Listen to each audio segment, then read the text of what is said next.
Hi everyone, in this week's dispatch video we're talking about a very hot topic, which is the return to the office. So I'm not necessarily focusing on whether it's the right or wrong thing to do and reports in the media, but we have had well publicised returns to the office and also contrasting views as well on whether hybrid patterns or even remote patterns should be the way forward. What we're focusing on is what happens after the decision has been made by a business to switch from either entirely remote working to a full office return or hybrid return, or where we're looking at a move from a hybrid pattern to a full office return. So how do we get people back into the office? The first thing to look at, quite obviously, is the contract and any policies that we may have.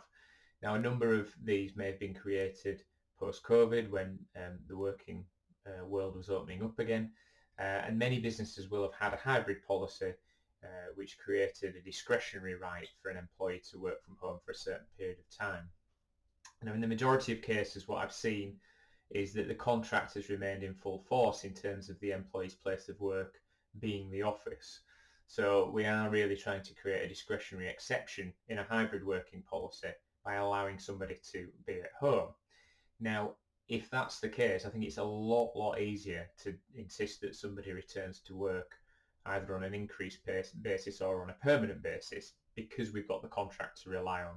We would say, look, we're looking to provide you reasonable notice of the requirement to return to the office, because as I'm sure you're aware, the contractual default position is that your base of work is the office. We have had a discretionary policy in place which we've been entitled to review. We've come to that review point and determined that for reasons X, Y and Z, it's much more reasonable for us to require you to be in the office more. That is the position if we have that contractual right and the discretionary policy. If alternatively we have created a contractual right for employees to essentially vary their place of work, so they now have an absolute express right to work from home permanently or a number of days a week, we are probably having to look at consultation to avoid the risk of a breach of contract claim. And that does mean consultation with a view to seeking agreement and potentially looking at termination and re-engagement if we can't get the consent of the employees. So that's the contractual position. The meaty bits that I'm advising on at the moment generally are the complicating factors. So I've had one client who has tried to return about 200 employees from a pure home working pattern in a call centre environment, so they're all working remotely on the phones, to a 3-day week in the office pattern. And again, the starting point crucially is to outline why we want to do this. So we're talking about teamwork, benefits to employees' mental health by virtue of being around other people, development, better supervision, better performance, sharing of ideas, innovation, etc. Once we've set out the groundwork for that, we're then into the mode of consulting with employees. In this case, it was simply to give reasonable notice of the requirement to return to work. But this is when we're hit with the complicating factors.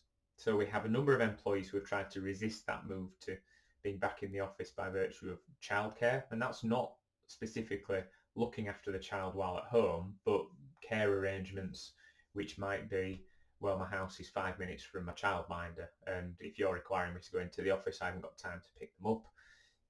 Might be purely lifestyle. So selfishly, I go to the gym and I don't have an hour's commute before I do it. Or some people may have actually moved house and some may have not told you.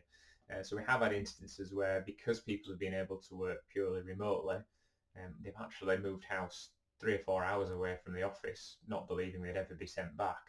And now we're trying to give reasonable notice to bring them back in. That's a complicating factor. The biggest issues are health. So in the case study that I was discussing, we've had a number of individuals suggest that they can't come back in because they have some social anxiety condition, may have ADHD, and the working environment to them affects their ability to work effectively or healthily.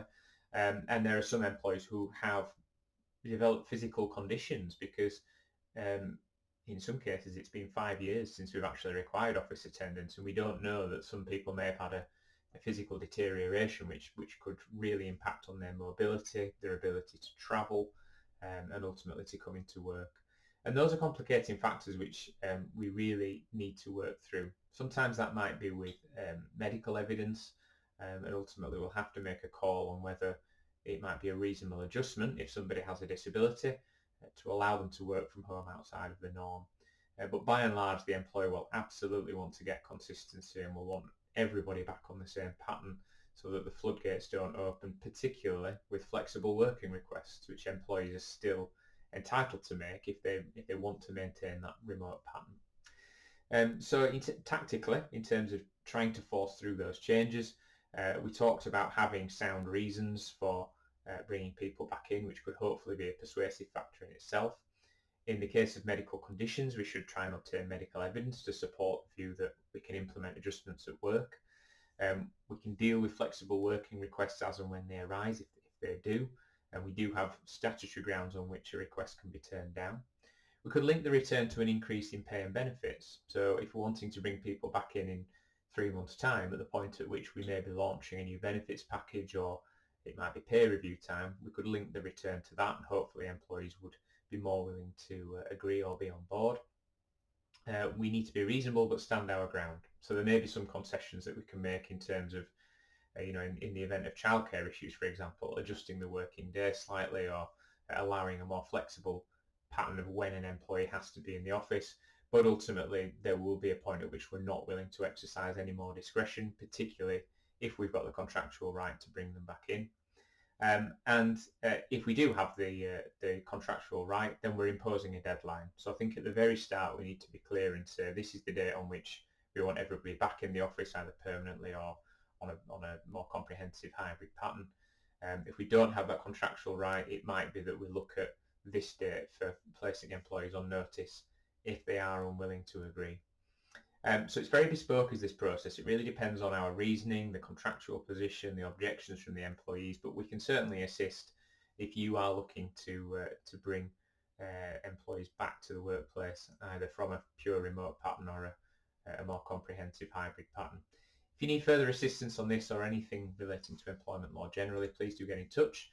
Visit the website chadwicklawrence.co.uk or email employmenthub@chadlaw.co.uk. Thank you.